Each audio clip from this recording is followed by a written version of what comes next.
Bliss.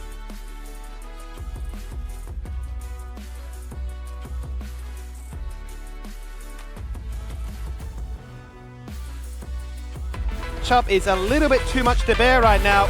The Rivals have their eyes on the prize, and that is protect the president. And in this case, the president is Katsuri, looking to try and find his first kill of the game. He's died once, but now he's going to kill to equalize that KDA. The bomb on Katsuri's head. Violet looking for more. Mochi forced to jump away. The Chakram's still spinning, unable to persevere, as he will fall down to the center in the end. A shutdown goes the way of Mochi, who most importantly gets all that gold claimed from Harry's.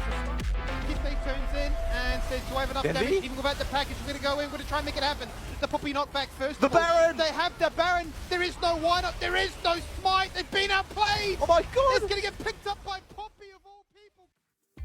Come on. One time. Give it to him. Go. Woo.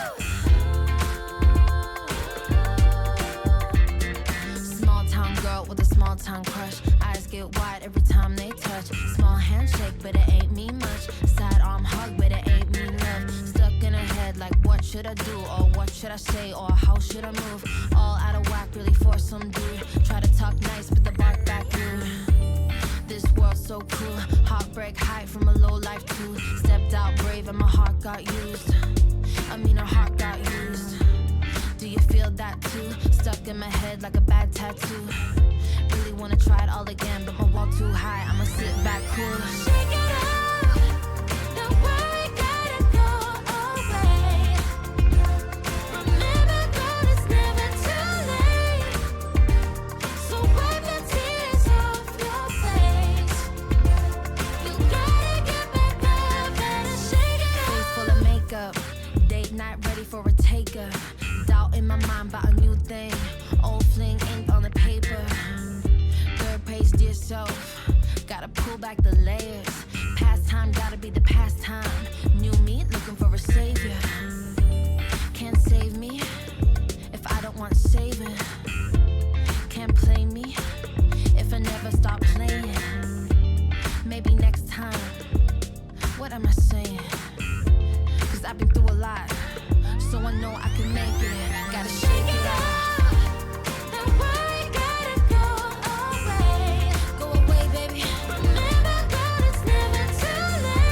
Never too late, huh? So wipe the tears off your face. Wipe away, wait. You gotta get back up and shake it up. Might get pushed down, but not for long. Never too long. What hurt you now will make you strong. Encourage yourself with this song. Encourage yourself, hey. You bad, baby girl, you bad. You bad, baby girl, you bad. Real bad, you bad, baby girl, real bad. You bad. Here's the reason that Kevy's after becomes the Varus. Forced out of the stopwatch. It's carnage. Only triple happening here is for Phyto. Oh, it's do or die. And we are back, and a beautiful performance coming out of Team Bliss. I usually come into these so much more prepared, but we were just messing with a couple of people back here too. But wow, this is the Team Bliss I've been waiting to see all split long tally, and they brought the goods. Yeah, I don't even know if this was the Team Bliss I was waiting to see. This is the Harry I was waiting to see, because he just absolutely destroyed this game all by himself pretty much. He was using his priority in his lane to absolutely destroy his individual 1v1 and also impacting the map, also rotating to these fights first, making sure he was just absolutely taking over the game. But also giving credit to the rest of his team. They did a really good job. You know, Kevy especially was always in the right place, always finding these really good engages. And I think that it's a new look for Bliss, but I do like it. Well, let's touch on this Tristana a little bit. Obviously, Harry had the fantastic performance, but at 17 minutes, Harry had a 10k gold lead. Have we seen this before? We might have to get an analyst onto this to have a bit of a chat, because that is crazy. I'm not sure. I don't know. We need to run through the stats. I'm not sure who tracks that. What website or who in the LCO themselves maybe knows about it, but like there was a monumental lead. You can see at the very end here, he actually has 100 CS advantage over Guapi, right? Really painting the picture that it was a very one-sided affair. But Yeah, I'm all for it. I'm loving the fact that they're still able to experiment, still able to try new stuff, but then do it very convincingly too. I think that's the hallmark of a strong team. I think that's the thing, right? Like they sort of even Aladoric even said it's all about those differences. But look at this damage. Oh my, it's freaking me out, man. 26k tally, 26k, 21 on Bio. What is this? Yeah, I mean, this is just what happens when all your lanes win, pretty much. Like, they're just everywhere they run, every single player they run to on the enemy team, they're just gonna kill them. And they're doing the most damage possible. They're so accelerated from getting all those plays, all those grubs, all those dragons early on in the game, and it's just, you know, it's good to see that we have another top team having another clean game. I think that's right. That's the thing. I think one of the notes I've got here is literally, I'll read it word for word. Week 3 is a banger. First 2 weeks were the test run. That's literally what I've written down here because that's exactly how it feels. It's just been trial error, just exactly what Alex said. He's just like, oh, we're going in, just seeing what works. And now they're like, all right, I think we know. Let's just throw it at them. And Skimmy, it's coming up with goods. Yeah, I liked it actually. I liked it a lot, especially when Tally was like poking fun at Eladoric. He's like, oh, but he doesn't know the Ornn mechanics, but at least there's an ultimate that guarantees the fight. I'm like, oh, Tally gets the pass, like he can get away with saying it. If I said he's like, Skimmy, 1v1 me right now, I'm like, oh, I'm sorry, my bad. Tally's like, hey, I won that championship with you. I can flame you. No, but I think, is there anything else on there, Tally, that you sort of want to highlight about that game? Because it just felt like Bliss just were in total control. And it's hard to talk too much about it. And we'll talk about Direwolves in a second.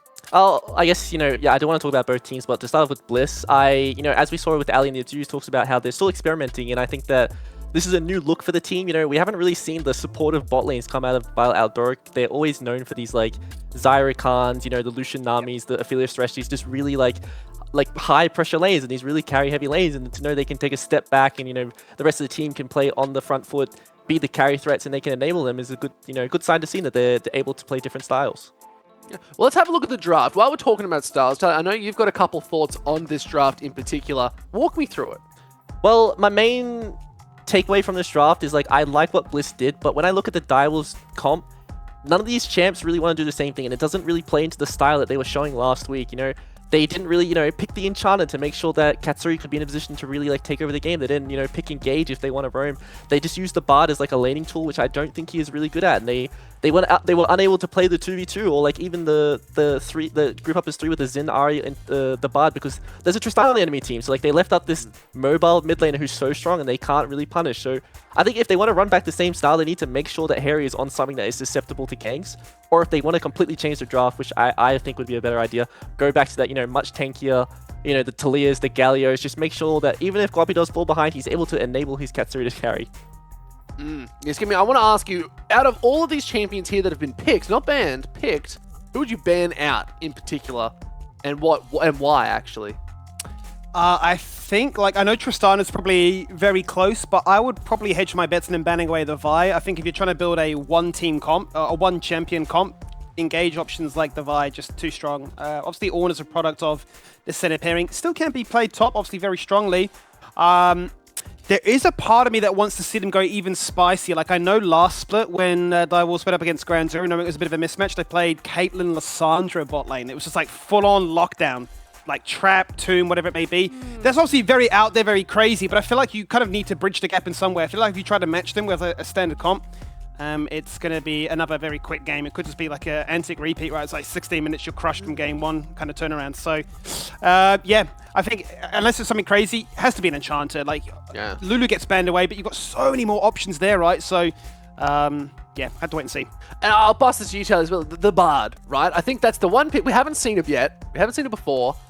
I think, and you even said it in the cast, that there are better options that you could have gone with. What would you have done? Being a support player that you are. It's really tough based on the position they put in. I think that Lulu is in a league of her own when it comes to enchanters, especially paired with the affiliates. Like, you can't really lock in the Soraka and Janna and, you know, Seraphine, Sona, like those kind of enchanters and expect to have an impact that game. I feel like based on the draft, they were kind of locked into playing a melee support and just, you know, making sure he's able to roam and impact the game. So I think that, you know, having lockdown for Tristana would have been a much better job. But I think that Bard itself was a fine pick if they just decided to roam around the map and use it to impact the game. I think that you just having Bard sit in lane, you're not really going to do anything. You're not really going to be able to create a lead because you're not the best harasser. You know, play Xerath if you want to do that. He's going to do a much better job to harass the lane. But if you're going to lock in these champs and play a specific way, make sure that like you're abusing your champion strengths. No, I totally agree. Totally agree.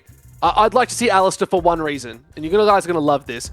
I want to see more headbutts because, get your Twitch channel points in.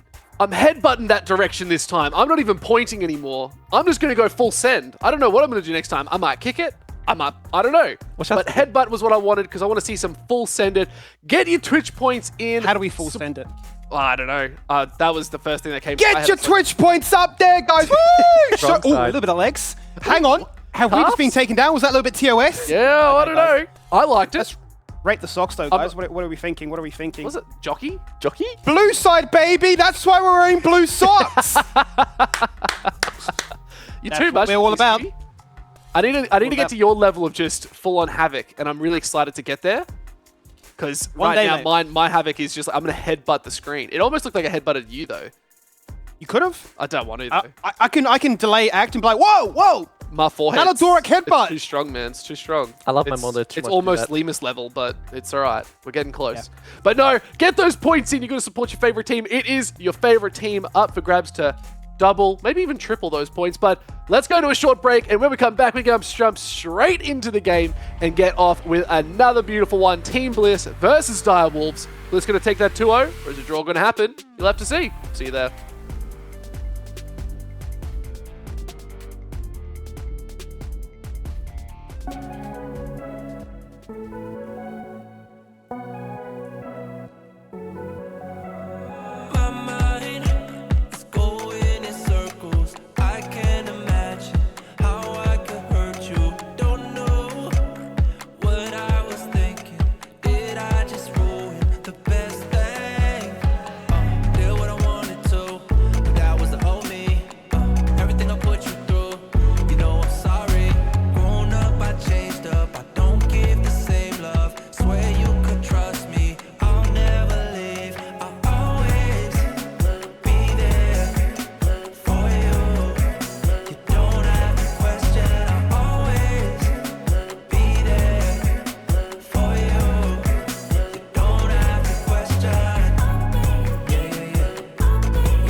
He's after becomes the Varus.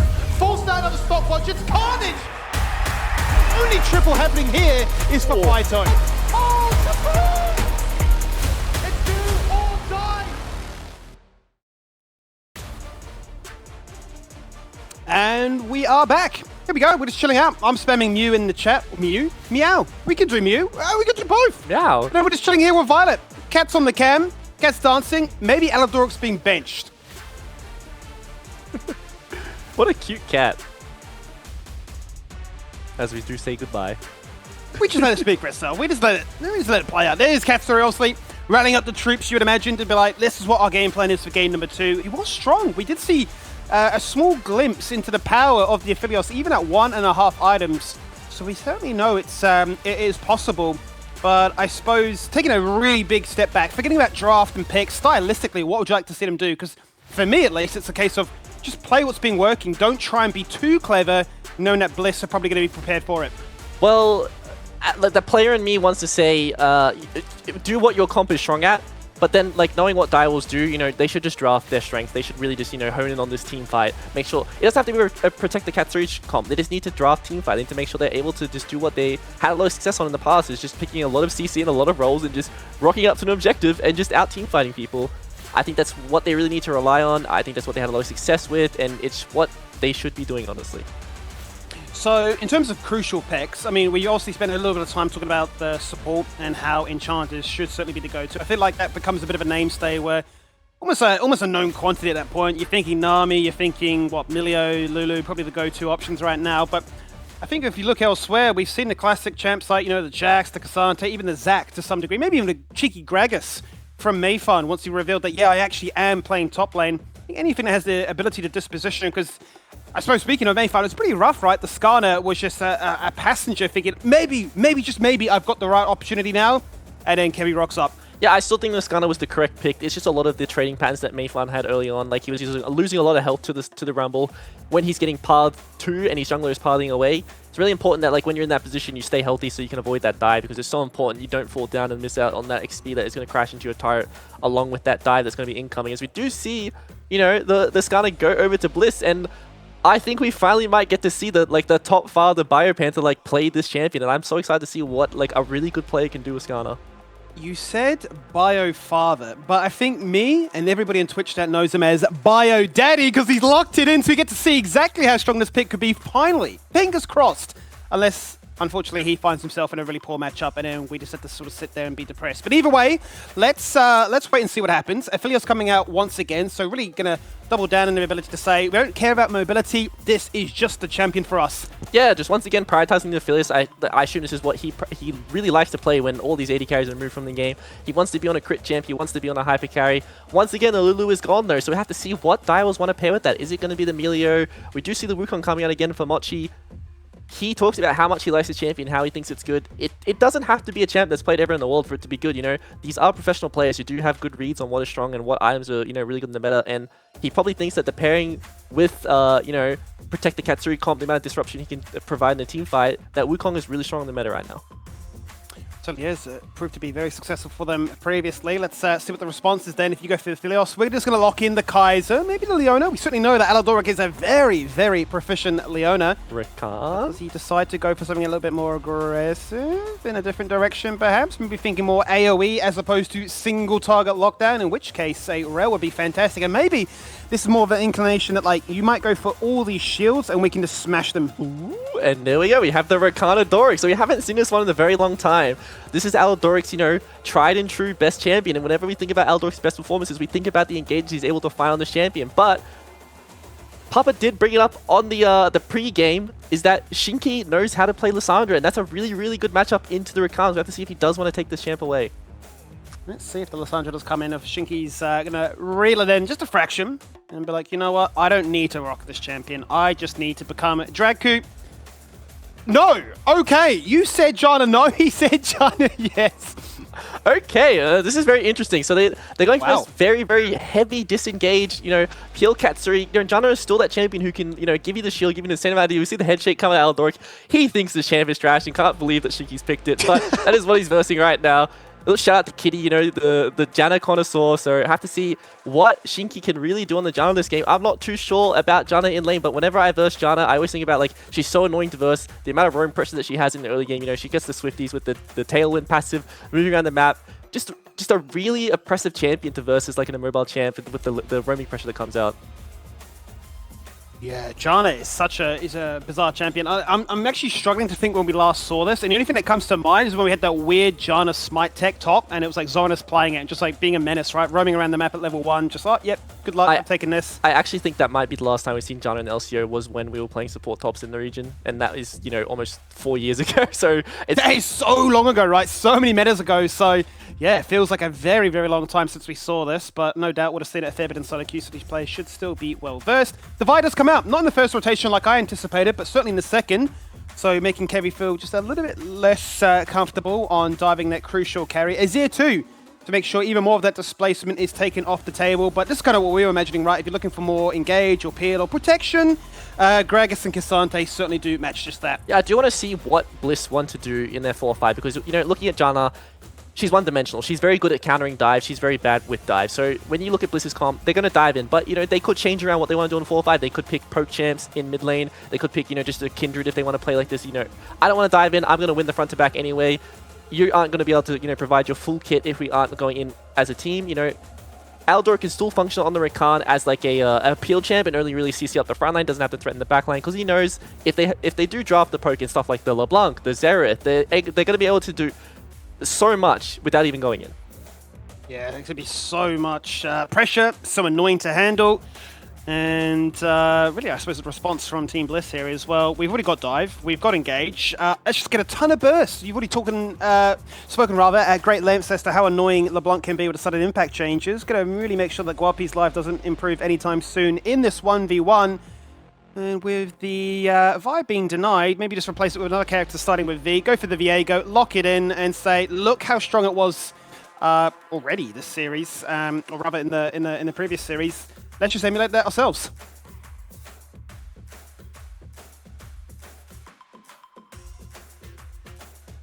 Oh no, it looks like Tally's internet has just dropped. So there I am imagining that he's going to carry on talking, and he is no longer with us. So I suppose I can guide you through. Single cast until my man rejoins and gets himself back into business. It's going to be Galio that completes this composition, and this is a bit of a Guapi special, isn't it?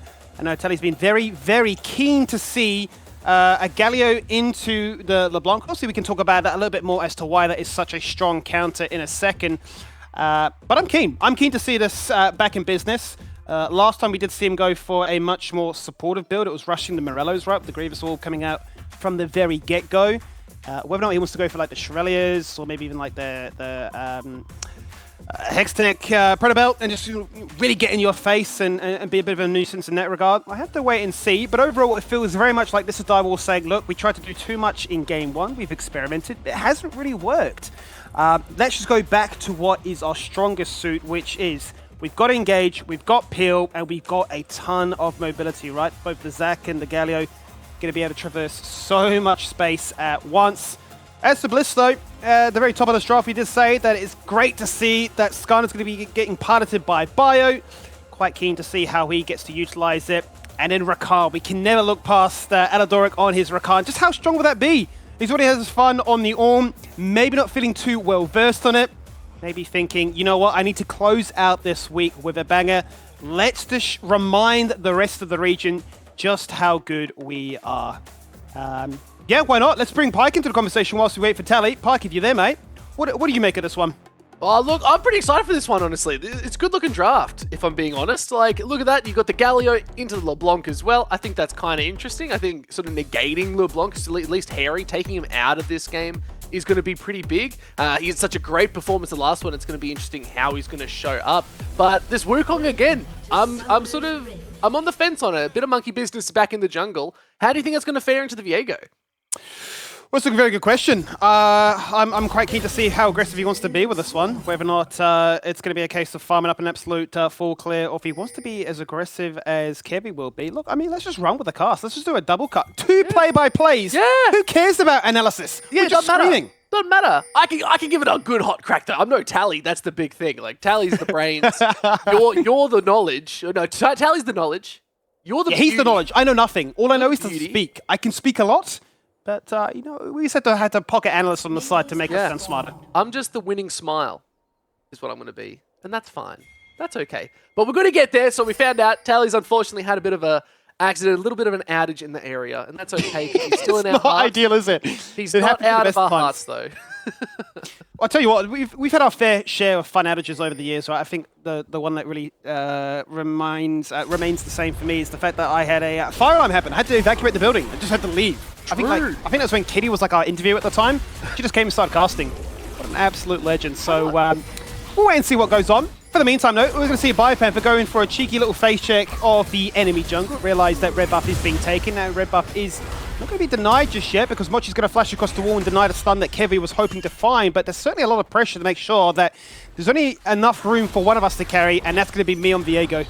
And that's right. Like, I think the big aim of the game here is this Viego wants to stop Wukong from having any real impact. Like, that's the big thing. Wukong's going to be a big chunk of their engage, especially with Zac too. But if you take him off the map, objectives are going to be easier and you don't have to worry as much. So I like this invade. I think it's smart. You already got that lane swap as well. So you can already see Katsuri just chilling down bot side. Shinky also pretty happy just to be there.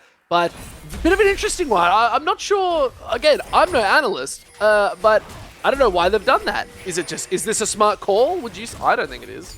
Well, I don't know. Look, we don't know anything. Yeah. We know nothing. We're play-by-play casters. Our job is to not know anything, right? Because we want to make sure our analysts are so smart. But either way, all I'm wondering is the fact of, are we really that scared of Janna? Or is it more a case of we want to make sure that the Zac doesn't get super tanky? One thing I do know, though, is that Harry, obviously, with all this mobility, can jump in Guapi's face. And even when two members are there, potentially there to gank, he's undeterred. That's strong. Well, that's the thing, right? Especially with Galio, until you have a little bit more magic resist, those shields aren't going to be massive. So it's kind of interesting, I think, being aggressive early in that early trades too, just in the jungle invade. This topside shenanigans. I like it. I think this is letting Harry do a little bit more in this fight. But look at all the tower plates gone as well there, Skimmy. They've just said, that's fine. If you guys want to sit in another lane, we're going to take everything from you.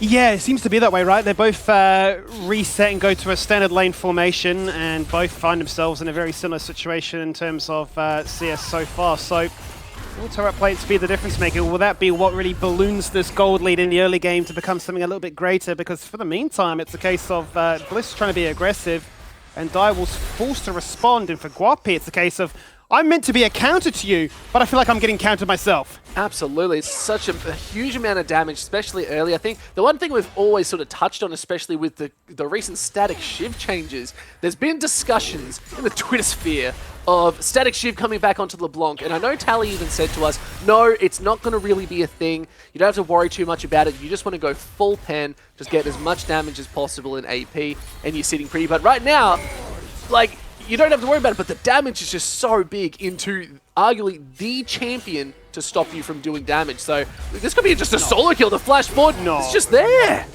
Unreal. Whilst we're talking about Static Shiv, he says, watch what I can do without that. That's why I suppose you build Full AP these days, because he's able to do that with a single Doran's ring. Bro's been watching the Lord of the Rings trilogy far too much. Bio says, here's what a stun looks like. That's the power of Skarner. Mayfan, your Zac passive is about to be popped. And with the assistance of Kevy, there is no time to respawn, no TP to be used because they're already been burnt. So Kevy is a very happy Viego. Yeah, it's too early for those empowered TPs as well. So either way, it's just a whole bunch of shenanigans going on. And I really wish I was an analyst right now because then I'd have something more to say. Well, all I can tell you is that the update from Tally is his internet is out. So as far as things go, I suppose this is your not planned way to become a caster, right? Like, look, you're on the LCO, you're a host, and now suddenly it's just two play-by-play casters. So, welcome. Well, thank you, Skimmy. But I'm gonna let you take care of it because that's a big engage. It is certainly a big engage as Alador jumps in with the grand entrance and says hello to Katsuri. Pops the ignite because they felt that they would have had enough damage to get things done. But it wasn't to be that way. And look, color me pickled. Like I say, we were looking before at the stats as to when we last saw John, and it really was 2.5 years ago. Yeah. Last played by Zoranis as a Smite top laner. So really, this is how out of the picture this champion is. And I suppose why we're so curious as to what it can get accomplished. Yeah, I went and looked at some stats for you. I went and had a bit of a cheeky gander. So you're right, Zoranis on the top lane, played it. I can't tell you exactly which game, but I know they lost. It was not good. Apparently it did not perform as well as it should have. I think it was actually Janna with a smite in the top lane too. So let's not even worry about it. We can just brush past that point. I think we'll see a different showing today in its true role, which is good. Yeah, I would imagine so. I would imagine so. And, you know, it's also going to be running rampant in solo queues, so all these players will be, no doubt, pretty familiar with it. And hence why Adadoric's, you know, response to it was one of astoundment, right? Like, there's no way you're playing this in a game where you need every single point. Are we really just turbo simping for Katsuri at this point? Well, they've got nothing to lose, right? Like, why not bring it out now? Like, you're up against one of the best teams in the league. They've shown that in that previous game. Why not? Just get them in, throw something at the wall, and see if it sticks. It's what my dad used to say. It's what I say. Now you're hearing it. Now you're hearing it. I'm passing down years and generations worth of This is the wisdom. Papa knowledge. It's slowly seeping out. Not even a dad yet. We're already there. But Are you back, Tally? he's here. Oh, he's back. I'm gonna go. See you later. I've had my debut. I'm fine. Well, there you go, Pike. Thank you, Pleasure to Pike. actually Love do a you little bit guys. of cheeky casting with you. I tell you what, I tell you what, Skin Man. I nearly spoke to myself. I'm that lost in the solo cast source.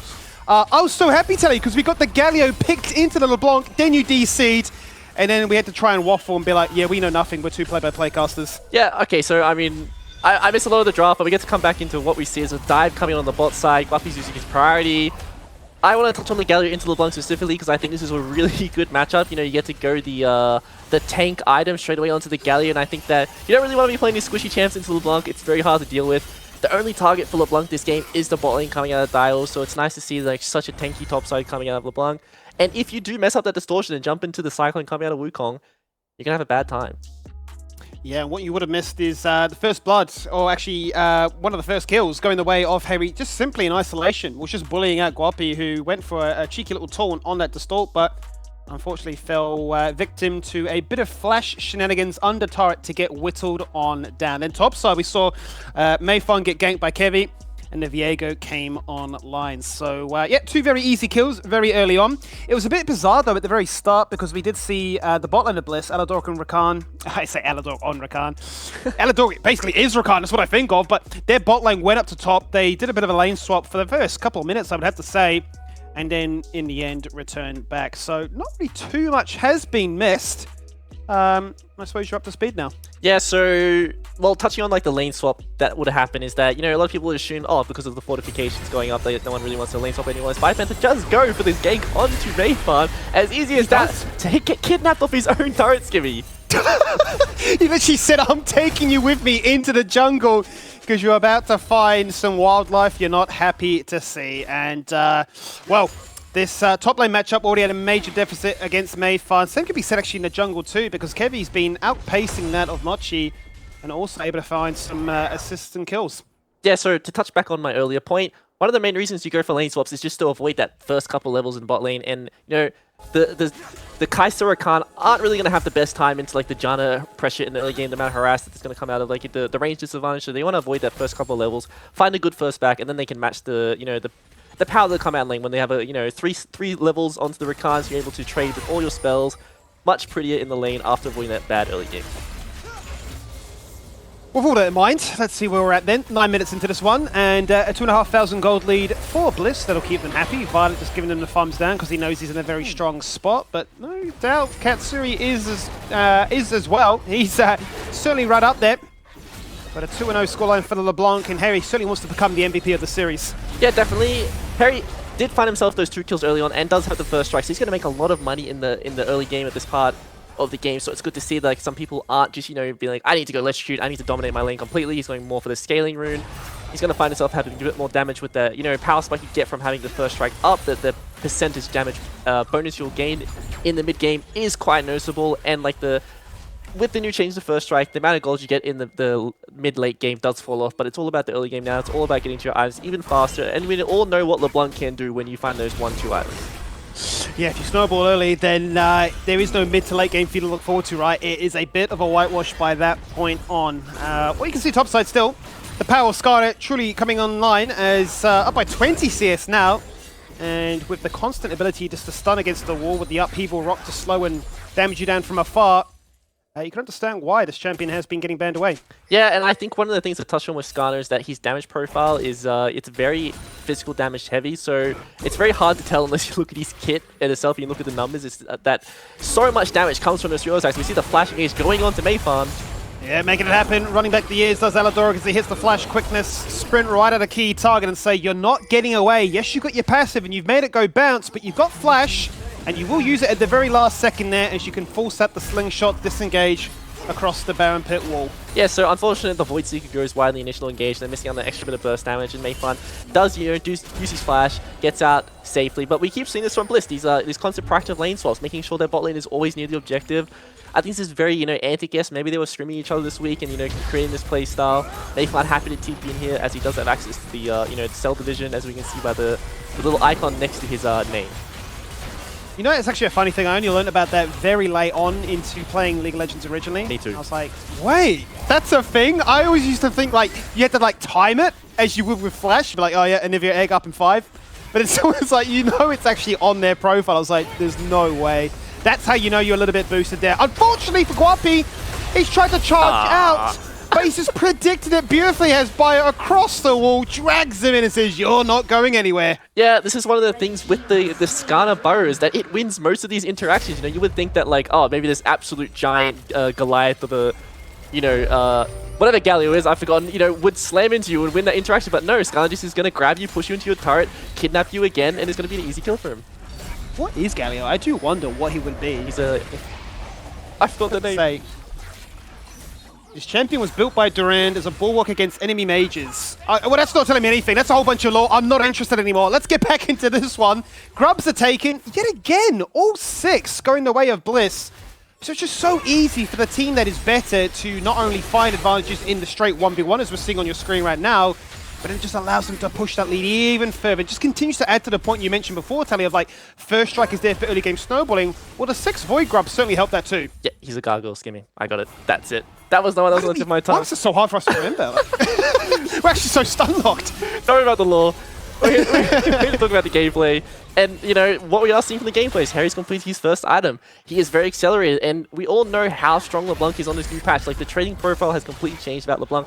You don't even need to land your distortion in lane to be a really, a strong laner anymore. You can just abuse the cooldown of that sudden impact and just use the true damage proc. As you see the TP coming out of Biopanther, and he has access to the ult in a couple seconds. Really nice flank there from Biopanther looking for a key target. Who's it going to be? Shinky's focused right now, but Impale's not available just yet, so the charm was just simply enough, and Shinky, having burnt literally everything, is unable to survive. Yeah, once again, extremely easy. I think Shinky held his flash a bit too long. Had access to the Monsoon, but did pop it a bit late. But once again, we're seeing Bliss just prioritizing their bot lane. They know that this is the win condition. Bio doesn't care if he falls a bit behind in the 1v1 because he's still going to be able to do his job. He's still going to be able to push out his side lanes. As long as his team is ahead, he is ahead.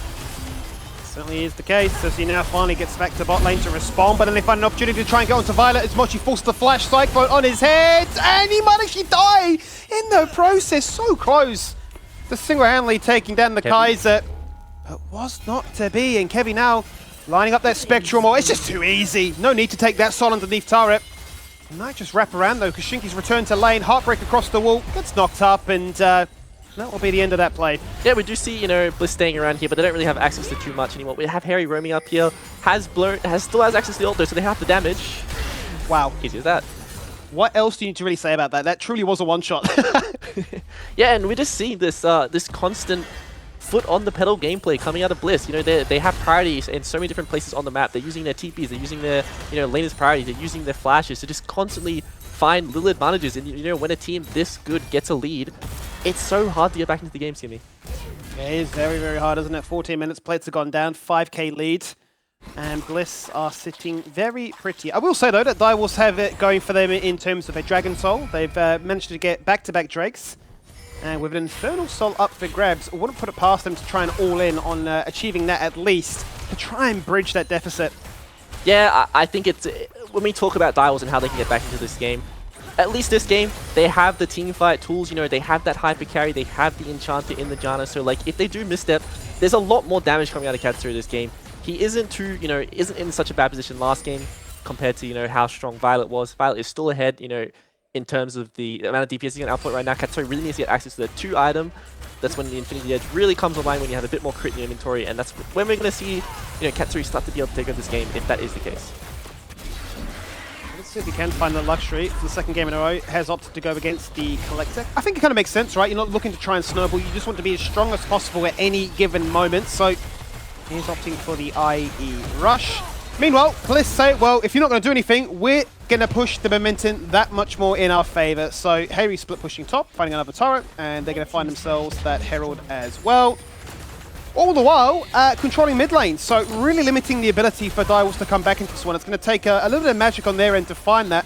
And I'm curious if they would entertain the idea of fighting for this dragon in 45 seconds. I feel like it's their way back in, because they had that team fighting comp, but I guess you always need to do that little summoner check and note that, well, a lot of these people are missing flash right now. Yeah, well, when you take stock of the items and inventories right now, Direwolves are down a lot of gold, but when we look at the items, everyone has a completed item against, you know, 1 or 1.5 completed items out of Bliss. And I think that, you know, Direwolves, with how strong their team fight is, you know, it should look to take team fights now. If they do recognize they aren't too far behind, they aren't in such a bad position, they can really, you know, take control of the fact that they have push of mid, get some vision in the river, you know, maybe in a bit deeper into the enemy's red side jungle, and take these team fights. We'll have to wait and see what they do decide to do, because speaking of those item spikes, yes, it is even in that on that effect, but Harry has gone back to base. He's converted the Dark Sealer into a Magi. It's only 16 minutes in, 6 stacks. He's thinking, that's enough. I feel like I can be the star of the show, and I wouldn't put it past him. Certainly has been a series of dreams for him. But the Tristana into the LeBlanc, both champions wanting to go forwards, and certainly are finding success in that regard. So, you don't have a pause, unfortunately. It does suck, I am afraid, but yeah. I guess the question becomes, how would Direwolves want to set up for this one? Because they do have the inline track. They just did push out mid lane. They will have the first move to the Drake, and they do have vision already set up there. I think the number one thing for Direwolves to recognize is that they shouldn't play a dive comp. Even though they are playing an engage comp, they don't have threat onto LeBlanc, onto Kai'Sa. They just don't have the damage or the levels coming out of the Galio, the Zac, or the Wukong. I think they need to engage and then also, you know, just create space for Katsuri, well, without, you know, diving and putting themselves in positions where they're going to be susceptible to just getting absolutely blown up. They really need to track Harry, because he can just one-shot the two important characters. You see Katsuri, I mean, Aldok already going in, Well, and they're gone. well, that may just be our play of the game right there, if we're looking for one, because I had to say nothing. I literally just watched Aladoric just jump in and say, there you go, 6 becomes 12. A few more chapters written in that Magi's. Yeah, and he even caught me off guard. It was that fast, and that's one of the things that we always, you know, coin to Aladoric on this Rakan, is he's so good at finding these engages and really, like, he has his flash up, he finds the angle, he finds the 2 most important members on Direwolves near Katsuri, and he's a little kitten in Shinky, and they take them down instantly, as we do see in the replay. Let's see how quick it is from their perspective, because yeah, there's just simply no time to respond. Across the wall goes LeBlanc, and yeah, it would take an absolute miracle to try and outplay that one. It's not even fair. No one was on their screen, and then all of a sudden 4 people disappear on the screen and they're dead. How crazy is that, eh? That's just how snap decisions can be made. And I suppose it also brings into question the whole idea that, you know, when Riot did the durability patch, everyone's like, oh, wait, now everyone's way too tanky. Bring me back my one-shots. Well, there you go. It still does exist if you just happen to get fed enough. And I think it was on a perfect timing too, given that we're thinking that Direwolves are in that fantastic spot of, you know, they're not 2 items. They are on an even footing for the most part, but yeah, the character, the class, the experience of Aladoric shining once again, as Harry really can do no wrong this game, and is going to force out the blobs, and Aladoric probably just wants to tag up to get an assist. Yeah, and just to be another couple of pages added to Harry's book. You know, he's up to 16 already, so he's got 10 stacks from when he bought it. He is going to be sitting pretty, not much threat going onto him this game, so he's going to be very comfortable, you know, buying Magi's early and just getting that to 25 stacks as soon as possible. Let's see what they can do to try and wrestle back some gold in this game, because an objective bounty has been claimed by finding their second of the one in mid. Monsoon, nice move to try and bridge some space. Flash also for good measure, just make sure the Rakan can't find the angle, but across the wall goes Harry. One target of mine, and that is Katsuri. Everything burnt to try and keep him alive. He's still got the barrier and the flash, most importantly. And if he can find a good angle to utilize that Moonlight Vigil, maybe he can get a wealth of HP back. Yeah, and if that chain did land from Harry onto Katsuri there, that would have been lights out for him. You know, proccing that final ult sigil is the most damage in LeBlanc's kit, so very lucky Katsuri was able to dodge that one out there. Harry's gonna base, get his Shadow Flame, so he's really online now. You know, finding that extra crit on LeBlanc when the enemies are low is so important in her kit and how she operates as a champion. You know, she can really, you know, change the different combos that she wants to play in these team fights, whether if she wants to go for the ult distortion into the QW, or just play for that extremely long range, you know, basic LeBlanc combo we see where you distortion forward, double sigil into the chain. Learning Vitaly. we do need to make that segment, don't we? Just, you know, a few little learning lessons. You know, I've won all these trophies, and now I'm here to educate you, the viewers at home. Guapi, unfortunately for him, has opted for that very tanky build that you wanted to see, right? Hollow Radiance rushed nice and early, with the Brambles coming out too. But at this stage, he's unable to really command too much pressure, right? Unable to really facilitate much in the side lanes, just dare to, I suppose, soak up the wave and then rotate again and say, we just had to group as 5. We don't win this by split pushing anymore. Yeah, you did mention it. I think facilitate is a very important word when it comes to this Galio build. You don't have the same threat in the 1v1, but you are able to just mitigate this LeBlanc altogether. We see how fed Harry is, and he just doesn't have the same damage onto this Galio as he normally was, but Violet does. He certainly does, jumping across the wall, nice and early, Killer Instinct, then flashing out of that grand entrance, really playing a bit of a horror maze as Guapi runs all the way back to his side of the base. As everybody wrangles their movement towards them to assist, and then the lonely top lane is just collecting waves. They're just on their own island, and it continues to be that sort of like 1-4 split. Yeah, and another like classic item we're seeing out of Guapi is the Warmogs, and I think this item on the new iteration of it is so strong on tanks and maybe even on the Janna. I would like to see Shinky build this himself, because you get the item and it activates the passive itself now, which is so important. You know, getting that extra health is so important against LeBlanc, so you're unable to just get, you know, blown off the map, as we saw when Aldor found that really nice engage. And you know, the extra % move speed is so nice in Janna's kit. It certainly would be, right? Combine that with the passive, and you are really as quick as you were as the Bard in the game previously, right? So wouldn't put it past him. Whether or not the game gets put in a position that he's able to afford it is another question entirely, as it is still an 8k lead favouring that of Bliss. Baron has just spawned, but this time there is no need to try and rush that one, because another Dragon is spawning in 40 seconds, and with Bliss having secured the previous one, there's no need to panic about a soul point being picked up anytime soon. So it does put Direwolves a bit of a pickle, I guess, as to what do we do? How do we respond to this LeBlanc? How do we actually get mid lane control? How do we go for these objectives, Tally? Yeah, and to, you know, to Daiwo's credit, they have slowed down the game a lot. You know, you would think with the gold lead and like the kill differential right now, a lot more should be happening, but we see Bliss, you know, playing on 3 lanes a lot, and Daiwo's is doing a good job to, you know, keep catching these waves. They're keeping up in the CS department. They're not falling behind in that sense. It's just a lot of what happened in the early game at the Dragon, but Guapi doesn't have flash this time. Time for a repeat. We did it in the top lane, it didn't work out, but this time you have no flash, so we can make it work this time, and that is what they do. And just off the bat, a 4v5 to take place.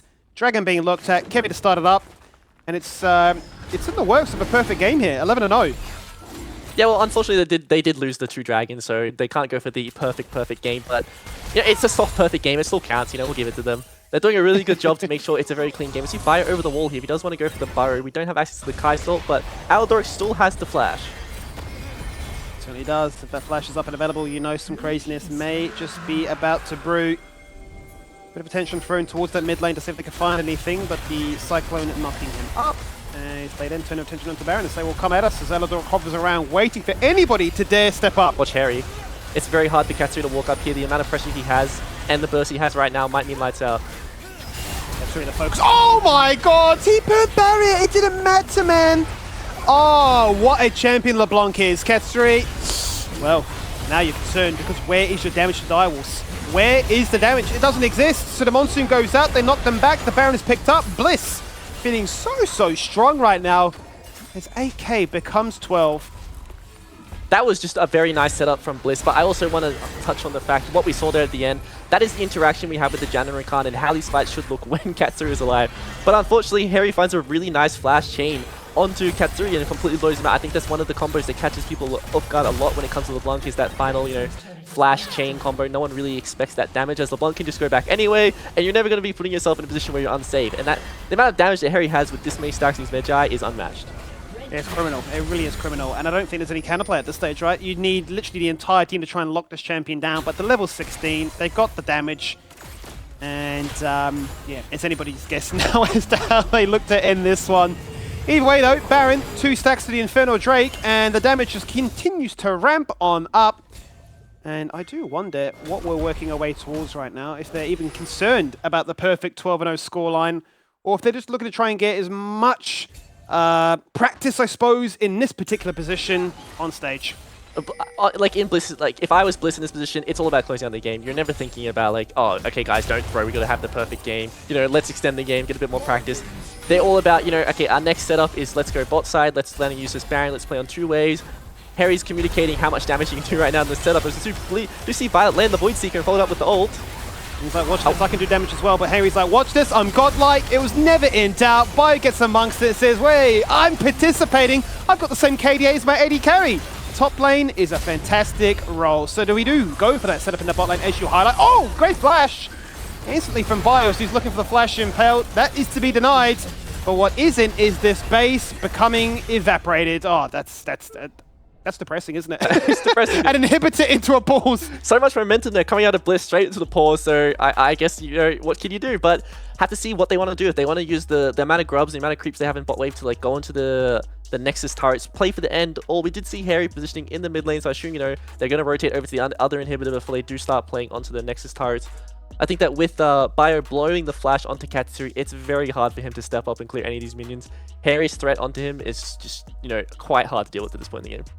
Yeah, I'm running out of answers as to how they can look to try and defend this one, because your Feds, or I say Feds, your strongest member, being the Aphelios, has no summoners available, is already being one shot from a million pixels off screen.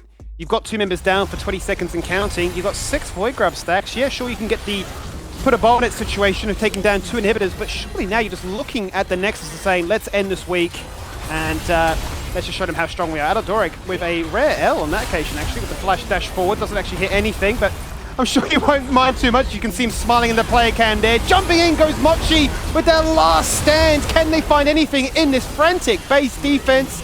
The answer is no, unfortunately.